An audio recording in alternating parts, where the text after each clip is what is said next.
हिमाचल का कोई गांव लकड़हारों का गांव मतलब लकड़ी तोड़ने वाले लोगों का गांव कहकर जाना जाता था।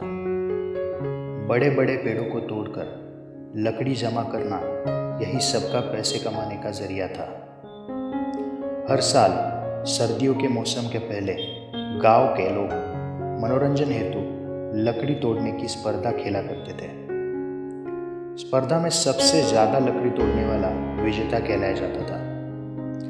इस साल स्पर्धा के आखिरी दौर में एक 18 साल का जवान युवक और एक 70 साल के बूढ़े बाबा चुने गए थे। अगर ताकत और उम्र की बात की जाए तो युवक का जीतना निश्चित था, लेकिन युवक भी होशियार था। वो कोई भी जोखिम लेना नहीं चाहता था। वो खुद से बोला, अगर ये बूढ़े बाबा आखिरी दौर में आए हैं तो कुछ तो खास जरूर होगा। मुझे अपनी पूरी ताकत लगाकर मेहनत करनी पड़ेगी। और स्पर्धा के नियम अनुसार दोनों को जंगल का समान हिस्सा लकड़ी तोड़ने के लिए दिया गया।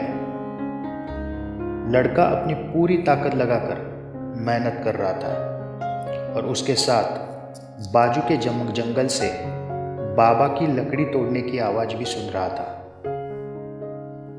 युवक को एक बात समझ में आई कि हर एक घंटे बाद दूसरी बाजू से लकड़ी तोड़ने की आवाज कम होती थी।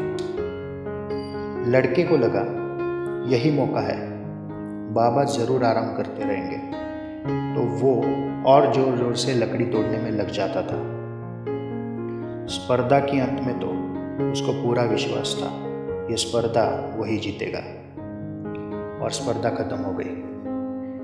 विजेता चुनने के हेतु लकड़ियों को गिना गया। स्पर्धा का नतीजा बताने गांव के मुखिया चौराहे पे खड़े हो गए। मन ही मन युवक अपना नाम सुनने खातिर आतुर हो रहा था, लेकिन बहुत अजीब तरह से बूढ़े बाबा की तोड़ी गई लकड़ी युवक से 2 गुना ज्यादा निकली और बूढ़े बाबा विजेता चुने गए। युवक को ये सुन के बहुत बड़ा सदमा लगा और भावनाओं को काबू कर वो बूढ़े बाबा के पास उनके जीतने का रहस्य पूछने आ गया। वो बोला, बाबा, मैं आपकी लकड़ी तोड़ने की आवाज़ ध्यान से सुन रहा था और मुझे पता था हर एक घंटे के बाद आप आराम कर रहे थे। तो ये नतीजा कैसे, ये कैसे संभव है? क्योंकि वही समय मैं पूरी ताकत लगाकर दुगनी लकड़ी तोड़ रहा था। बाबा बोले, बेटा, तू बिल्कुल सही है। हर एक घंटे बाद मैं थोड़ा आराम कर रहा था, लेकिन उसके साथ अपने कुल्हाड़ी को और तेज कर रहा था।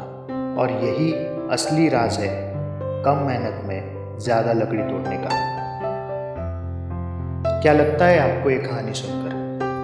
युवक अपनी ताकत, उम्र और जोश सभी मायनों से बूढ़े बाबा से आगे था, लेकिन 2 बातों की कमी जरूर थी। वो थी होशियारी और अनुभव।